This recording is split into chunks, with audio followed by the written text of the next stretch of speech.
All right, elsewhere in the NFL, we have to talk about showing you the money. James Slater reported yesterday that Cowboys quarterback Dak Prescott turned down a $30 million a year contract and instead seeking an even bigger deal. Wow, that 40 is a big number. Jen continues tweeting, the number, if it gets done, would likely be closer to 34 to 35 million, but as she reported earlier this summer, do not expect a hometown discount. Let's put this into perspective here and show you some context, people. For reference, Russell Wilson is the highest paid quarterback in the league, $35 million a year. That's a deal he just got done with Seattle. So reactions when you, Kyle, heard that Dak Prescott was offered $30 million a year and turned it down? Well, you know, my immediate reaction was to the $40 million, which is a ridiculous number.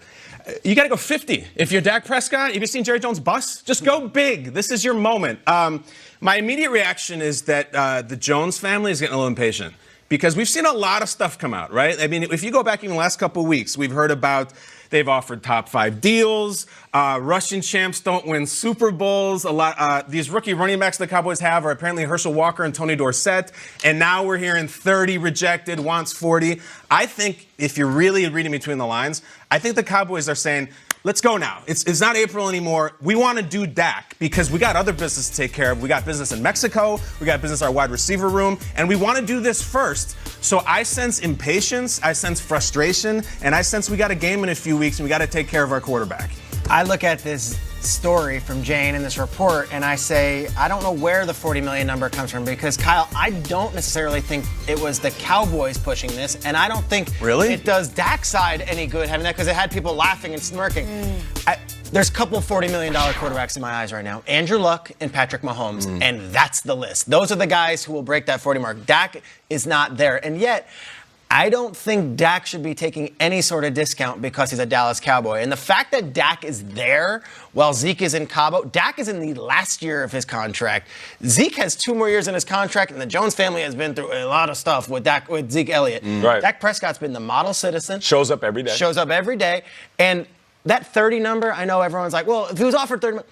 These contracts are so granular. These contracts have so many layers. What's granular? Even Carson Wentz, when that number came out, multiple people were like, whatever's being reported out there, like, that doesn't matter. Right. You have to spend 4 hours to understand this contract. It changes. There's escalators. The new CBA gets put in. So, like, 30 million, is that the guaranteed money? Is that the first year? It's like an ant farm. It's all just ether. And we put up that list. Guys, there needs to be 7 asterisks and 4 anecdotes and 7 bibliographies to all that stuff. Dak will be compensated, and I don't think he's going about it the wrong way. I also don't think it's his side putting out this 40 million number to, like, shake up the Cowboys. I'm really interested in the narrative of this. And Kyle, to your point, I also don't think it's the Cowboys. So, like, I'm curious to see. Well, if not Dak and not the Cowboys, then where's it coming from? Get that out of there. Full asterisks. Well, 7 asterisks. Are other agents maybe involved? Are other people in the Dallas world? Like, there's a lot of people talking. To your point, I don't know who this benefits. I don't think it benefits either side. I think they both want to see Dak on the field, but I don't think Dak's going to take a discount anytime soon. And he shouldn't take a discount, you know, for what he's been able to do in the league. He should get paid just like everybody else gets paid. The buck shouldn't stop here because he's Dak Prescott and Dallas Cowboys put a star on the side of your helmet and your brand is bigger when you play for us.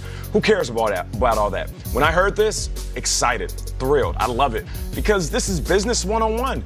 You hear 30 million. If these reports are true, Dak Prescott, his agent, his representation, they do what you're supposed to do. They send out a counter offer. A counter offer is to show that you want more than what you were originally offered. Now, here's the thing for people at home. That doesn't void the 30 million. Right. So he could sit here and say, listen, if it's 30 million guaranteed or 30 million a year, I want 40 million a year. The Cowboys could look and say, well, you know what? You're not worth that. You know where they're going to land? Somewhere in between. People are offended by it. And people on Twitter are like, how dare he? Triggered by 40 million. You know, we put that list that you said we should have the asterisk by the other quarterbacks. Yeah. I guarantee when they were sent their first offer by their teams, their agent, Russell Wilson, whoever else is on that list, they're going to sit here and say, no, pay me more than what you think I'm worth. Because you always fall in the middle of negotiation between what you're offered and what your counter offer Okay. is. That's the way it's supposed to be. Totally. So between 30 and 40 million, which would be that negotiation that you're putting out there, 35 comes up, right? 35 is what Russell Wilson makes, which we showed. He's the highest paid NFL quarterback. So is he going to be the highest paid quarterback? And should he be? That should be the question, right? Like if he makes more than that or near that or a penny like under 35, that puts him in territory that a lot of people don't think he has earned. There's this feeling around the Dallas media and the world that, well, because he's the face of the soup company or the face of the yogurt company, it's because of the star on his helmet. And he's got that money off the field and we provide him that. I think that's garbage. I think I've said that before. I don't think he's on those commercials because I think Quincy Carter and Chad Hutchinson were both Cowboys quarterbacks and they didn't have soup commercials. Carson Wentz had 2 more years left on his contract. The Eagles got it done, and we're like, all right, we're done. Dak is in the final year. If I'm Dak, I want to get that deal done before training camp. And before training camp's over and preseason is over. If I'm the Cowboys, I want to get him on the field because the Zeke stuff is a whole other deal. The Amari stuff's a whole other deal. Your quarterback is the most important person on your team. You can talk about surrounding talent, and you can talk about what Tom Brady does, and it's a little different, I think. The Patriots in their negotiations didn't go to Tom Brady and say, well, you have a mattress commercial, dude.